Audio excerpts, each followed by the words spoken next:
आता लवकरच श्रावण सुरू होणार आहे आणि श्रावणातले उपवास असो किंवा मग कुठलेही सण असो, झटपट आणि पटकन होणारा गोडाचा पदार्थ म्हणजे शेवयांची खीर.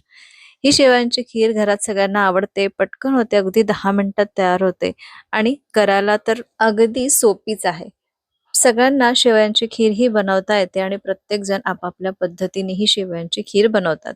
पण मी कशा पद्धतीने ही शेवयांची खीर बनवते हेच आज मी इथे शेअर करत आहे. हॅलो, नमस्कार. मी सोनल, मेजवानी बाय सोनलमध्ये तुमचं खूप खूप मनापासून स्वागत करते आणि आजची अगदी झटपट शेवयांची खीर करायला सुरुवात करूया. त्यासाठी थोडेसे ड्रायफ्रुट्स मी कट करून घेतलेले आहे. काजू आणि बदाम छोटे छोटे तुकडे करून घेतले. त्यानंतर एका प्लेटमध्ये शेवई काढून घेत आहे. तर ही जी शेवई आहे ही रेडीमेड शेवई मिळते, जी बाजारात रोस्टेड असते ना, ती वाली घेतलेली आहे. थोडीशी लालसर आहे, तुम्ही बघू शकता, किंवा थोडीशी पांढरी पण पातळ किंवा अशी बारीक शेवई असते, ती शेवयांच्या खीरसाठी वापरायची आहे. त्याची चव जास्त छान लागते. मोठ्या ज्या शेवया आहेत त्या घ्यायच्या नाही.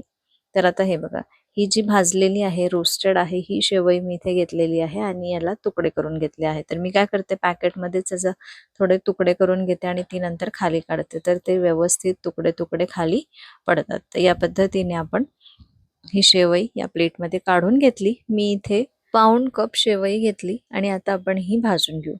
भाजायला मी इथे कढईमध्ये 1 टेबलस्पून इतकं तूप घेतलं. इथे आपण तूप जास्त घ्यायची गरज लागत नाही. शेवयांच्या खीरमध्ये जास्त तुपाची गरज नाही. अर्धा ते 1 चमचा तूप घेऊन यामध्ये ही शेवई छान भाजून घ्यायची. आता ही भाजलेलीच आहे किंवा रोस्टेडच आहे, तरीही आपल्या घरी आणल्यानंतर मस्त घरच्या तुपामध्ये याला 2-3 मिनिटं छान परतवून घेतलं ना, की याची चव अजूनच वाढते. तर म्हणूनच छान तुपामध्ये ही भाजून घेऊ.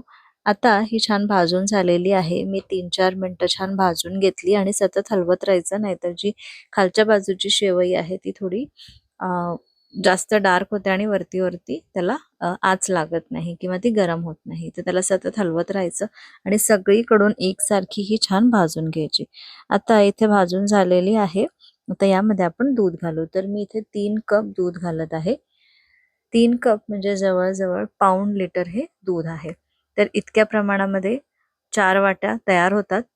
4 वाट्या खीर ह्या 3 जणांना 4 जणांना आरामात पुरते. तुम्हाला तुमच्या घरी किती आवडते त्याच्यावरती डिपेंड आहे. तर 4 कप होते आणि तुम्ही बघा तुम्हाला किती करायची आहे. तर आता यामध्ये आपण दूध घालून घेतलं आणि याला फक्त 1 उकळी येऊ देऊ. शेवयांची खीर ना खूप उकळवायची नाही. जास्त उकळली ना की ते शेवई अजून ते सगळं दूध किंवा ते जे मॉइश्चर आहे, पाणी आहे, ते सगळं शोषून घेते, ओढून घेते आणि मग जी खीर आहे ती घट्ट होते. तर इथे तसं करायचं नाही. कप पाऊण लिटर दूध यामध्ये घालून आता याला छान एक उकळी काढली. त्यानंतर यामध्ये साखर घालू. तर मी साखरेचं प्रमाण पाव कप इतकं साखर घातलेली आहे. तुमच्याकडे कितपत गोड खातात त्याप्रमाणे तुम्ही घाला. आमच्याकडे गोड थोडंफार कमी खातं, त्याच्यामुळे मी कमी घातलेली आहे. तर इतक्या प्रमाणाला ना एक अर्धा कप वगैरे साखर तुम्ही घालू शकता, जर तुम्हाला छान व्यवस्थित गोड पाहिजे असेल तर. तर आता ही आपण छान साखर विरघळतपर्यंत फक्त 1 ते 2 मिनिटं उकळवून घेऊ. तर झालं, 3-4 मिनिटं झाले आणि आपली ही खीर पण तयार झाली आहे. शेवयांची खीर करायला अगदी सोपी आहे, पटकन होते. 10 मिनिटात तर ही रेसिपी आपली पूर्णपणे तयार होते. तर हे बघा, छान उकळी आलेली आहे. आता मी याला बाजूला ठेवते किंवा तुम्ही असंच कढईवर म्हणजे गॅसवर ठेवू शकता. तर आता मी याला मस्त एक तडका देते. तर काय करायचं, एक तडका पॅन घ्यायचा, त्यामध्ये 1 टेबलस्पून इतकं तूप घ्यायचं. 1 ते 2 टेबलस्पून तूप घ्या. त्यानंतर यामध्ये काजू आणि बदाम जे आपण सुरुवातीला कट करून घेतले होते ते घालू आणि ते छान फ्राय करून घेऊ. सोबतच मी इथे थोडेसे चारोळी पण घेतलेली आहे. मला आवडते आणि छान लागते म्हणून. इथे तुम्ही तुमच्या आवडीचे कुठलेही ड्रायफ्रुट्स वापरू शकता. इथे तुम्ही बेदाणे वगैरे पण वापरू शकता. आमच्याकडे बेदाणे खाल्ले जात नाही, आवडत नाही, त्याच्यामुळे मी काही घालत नाही. बेदाणे म्हणजे किसमिस. तर आता हे छान या तुपामध्ये 2 मिनिटं मस्त परतवून घ्यायचं, थोडासा लाईट गुलाबी रंग येतपर्यंत. आणि आता हा जो तडका आहे म्हणजे तुपासकटच हे सगळं आपल्या या खीरमध्ये घालायचं आहे.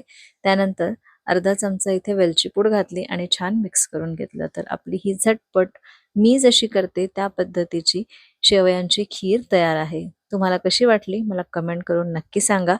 आता येणाऱ्या सणांना पटकन काहीतरी झटपट गोडाचा पदार्थ करायचा असेल तर करून बघा. कारण श्रावणामध्ये ना दर सोमवारी बरेच जणांचे उपवास असतात. मग काहीतरी गोड करायचं आहे, पण रोजच्या जेवणामध्ये खूप ते तामझाम करायची गरज नाही असं वाटतं ना, तर मग एकदम झटपट ही रेसिपी आहे. करून बघा. रेसिपी आवडली असेल तर एक लाईक करा, जास्तीत जास्त शेअर करा आणि अजूनपर्यंत चॅनलला सबस्क्राईब केलं नसेल तर प्लीज सबस्क्राईब करा. पुन्हा भेटते अशाच एका मस्त रेसिपीसोबत पुढच्या व्हिडिओमध्ये. तोपर्यंत बाय बाय.